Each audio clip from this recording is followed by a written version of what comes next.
আসসালামু আলাইকুম গাইস, কি অবস্থা সবার, কেমন আছেন? দেখতে পাচ্ছেন সামনে তিনটা ছেলে খুব মজা করতেছে, আর এই যে আমি বাইক নিয়ে বসে আছি এখানে। রাকিব আছে, রাকিবের পালচার, সে চিরচেনা পালচার, যেটা দিয়ে আমরা আগে ঘুরতাম যখন আমাদের বাইক ছিল না। এই যে মধ্যখানে যে ছেলেটা ক্যাপ পরে আছে, এই যে সুন্দর একটা হাসি দিছে, এই ছেলেটা হচ্ছে ডিসকাউন্ট পাইছে, মানে বোনাস পাইছে, মানে ও খুশি আর কি অনেক। রাকিবের আর তোর হয় না, রাকিবের 70 টাকা লাগবে।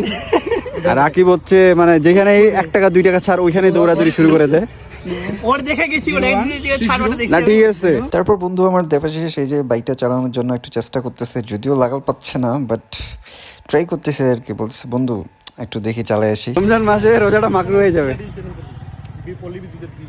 সো আজকের প্ল্যান হচ্ছে আমাদের একসাথে আমরা আজকে ইফতার করব।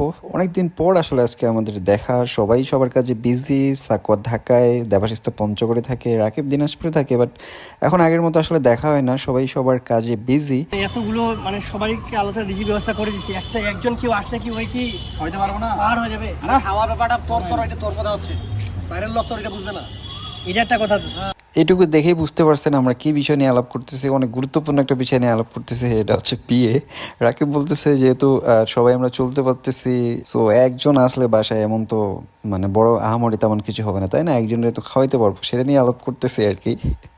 না এইরকম আর হইতে যাবো না, এরকম গলায় কি বলে যে দড়ি বান্ধা গুরু হয়ে যাবো তখন আমি। অনেকদিন পর দেখা, অনেকক্ষণ ধরে আড্ডা দিলাম। আড্ডা দেওয়ার পর আমরা আসলাম দিনাজপুর মাঠে, আর মাঠের এখানে দেখেন এই যে পিচ্চিগুলো কিন্তু খুব সুন্দর সাইকেল স্ট্যান্ড করতেছে। যেহেতু আমাদের হাতে এখনো অনেক সময় আছে, আর আমার একটা ব্যাড হ্যাবিট যেটা হচ্ছে আমি প্রচুর সানগ্লাস হারাই ফেলি। আর আমাদের এর মধ্যে একটা ঘটনা ঘটে গেছে, সাকওয়াত একটা ব্যাগ হারাই ফেলছে। আমার এই যে এখানে বাইকের মধ্যে একটা ব্যাগ ছিল, ওইটাতে টি শার্ট ছিল, গিফটেড টি শার্ট। পড়বে না, কখনো পড়বে না। আমি এখানে আসে দেখছিলাম 2টা ব্যাগ, তোরা আসলে না 2টা ব্যাগ দেখছিলাম। ব্যাপার কি, ব্যাগ তো আমি চালার সময় দেখছি, হুজুর মারে দিছে। আমরা এখান থেকে ঠাস করে টান দিয়ে ওটাই যে কাট ধরে আছে না, ঠাস করে পালাইছে। তো রাকিব, আজকের প্ল্যান কি আমাদের? আমাদের তো এই প্ল্যান কি আজকে? তুলতো আমারটা কেমন আছে মামা, প্ল্যান কি আজকে বল? কোনো প্ল্যানটা নেই। কি প্ল্যান নাই মানে? আজকে ফুল ইফতার পার্টিটা রাকিব দিচ্ছে আমাদেরকে, ফ্রিল্যান্সার রাশিদ ভাইয়া দিচ্ছে। হ্যাঁ, আর এদিকে দেবাশিস ছবি তোলা নিয়ে বিজি, সাকওয়াত একটু টেনশনে আছে, ওর একটা ব্যাগ হারাই গেছে।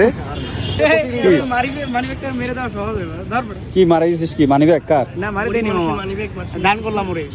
অনেক এনজয় করলাম। আর আমরা কিন্তু যখন 4 জন একখানে হয় তখন আমাদের মধ্যে মাথায় কোনো ধরনের ডিপ্রেশন, চিন্তা এসব কিছুই থাকে না। আর আগে বলতেছে কীভাবে কি প্ল্যান করা যায়, মানে কোথায় ইফতার করা যায় এবং কীভাবে ইফতার করা যায়, সেটা এখন প্ল্যান করতেছি। যেহেতু আমাদের হাতে বেশি সময় নেই, 30 মিনিটের মতো সময় আছে, সো আমরা এখন ইফতার করার জন্য বাজার করতে যাব। খুবই ভালো লাগতেছে কারণ আমরা আজকে 4 জন একসাথে, আর ফেভারিট একটা জায়গায়, দিনাজপুর শহর, প্রাণের শহর।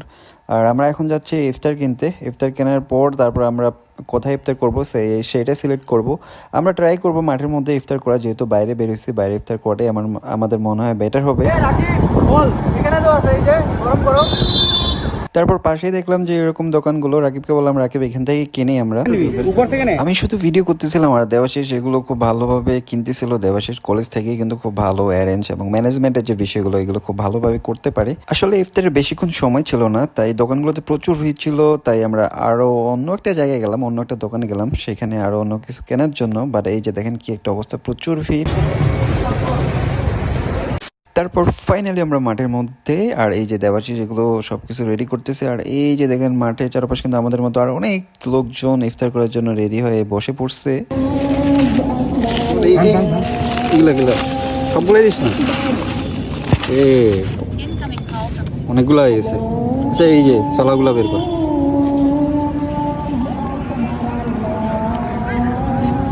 বললাম না যে সময় নেই, আবার বাড়ি থেকে নিয়ে আসছে না। আমি বারবার বললাম না, এখানে তো অনেক হয়ে গেছে। কিনা ছিল। শুরু কর। বিসমিল্লাহ। ইফতার করার পরে নামাজ শেষে আমরা আসছি এখন বরতলিতে চা খেতে। এখানকার চাটা অনেক ফেমাস। ওই যে দেখতেছেন দেবাশিস এবং রাকিব বসে আছে। থ্যাংক ইউ বন্ধু, থ্যাংক ইউ মামা। এইটা কোথাকার চা মামা? চিয়ার্স। চারটা। আর আমরা যখন 4 জন এক হই অবশ্যই এখানকার চাটা ট্রাই করি আমরা, আর কারণ এখানকার চাটা অনেক জোস। দেখতে দেখতে আমাদের সময় ফুরিয়ে এলো। দেবাশিস এই যে এখন ব্যাক করবে, পিছনে ওর বাস। বন্ধু এখন পঞ্চগড়ে চলে যাবে, ভালোভাবে যাইও, আবার দেখা হচ্ছে ইনশাল্লাহ। ঠিক আছে বন্ধু, ভালো মতো দেখা হবে আবার। খুব ভালো একটা সময় ছিল আসলে। এই মুহূর্তটা অনেক খারাপ লাগার, কারণ আমরা আগের মতো এক হইতে পারি না, সবাই সবার কাছে বিজি। সো ব্যাপার না, ঈদের পরে আমরা আবার বের হবো কোথাও না কোথাও। সো আজকের মতো ভিডিওটা এখানে শেষ করছি, পরবর্তীতে আবার দেখা হচ্ছে এমন কোনো ভিডিও নিয়ে। সেই পর্যন্ত অবশ্যই আপনারা ভালো থাকবেন, সুস্থ থাকবেন এবং অবশ্যই লাইক, ফলো এবং কমেন্ট করবেন। আল্লাহ হাফেজ।